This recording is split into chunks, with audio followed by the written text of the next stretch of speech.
Намайг ухаалаг гэдэг. Би өдөр болгон интернетээр аялж олон мэдээллийг авч чаддаг.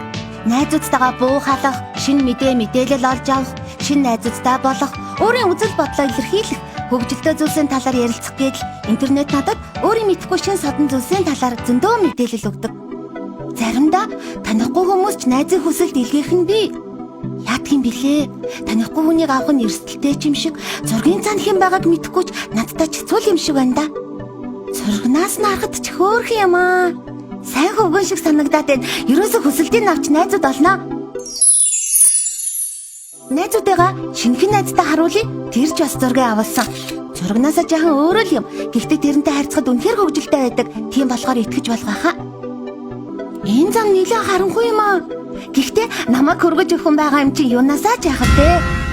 Би энэ зүйлийг хүсээгүй штэ. Сайн хүн шиг л надад ганцхан. Танихгүй хүнд итгэсэн миний буруу байж. Өсөл мөрөөдөл гэрэлд ирээдүг минь өгөө хийж харанхуй ангал руу намайг татан орууллаа. Одоо намайг хэн сонсохгүй. Яагаад гэвэл би хинт ч хэлээгүй. Үгүй ээ. Энд чинь зөөдөө. Тийм байлгүй дээ. Би гэртээ байна. Зургийн цаана хинж байж болно. Зураг мэдээлэл зэрэг нь бүгд хаалттай байгаа нь эргэлзээтэй. Интернетээр танилцах нь хэр зөв шийдвэр вэ? Хувийн мэдээлэлээ паблик тохиргоонд нийтлэх нь эрсдэлтэй. Зураг хувийн мэдээлэлээ бусдад хуваалцахаас өмнө сайн бодоорой. Хэрвээ танихгүй нэгнээс эргэлзээтэй хүсэлт ирвэл хүлээж авахгүй байх нь эрсдлээ сэргийлнэ. Хэрвээ хин нэгэн айлган сүрдүүлэх ч юм уу доромжилбал блоклох ба өөрийн ихтгэлтэй ойр дотны хүнтэй заавал хэлээрэй. Мөн хин нэгэнтэй уулзахдаа заавал хэлээрэй. Өдрийн цагаар олон хүнтэй газар уулз.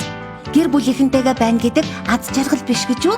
Хэрв найз нөхөд ойр дотныхын хэн нэг чинь хүнд байдалд орвол хүүхдийн 108 утсанд мэдээлээрээ цахим орчин хөгжилтэй зугаатай мэдээлэл авч болохуйц ч өөрийн аюулгүй байдлаа хамгаалахаа битгий мартаарай.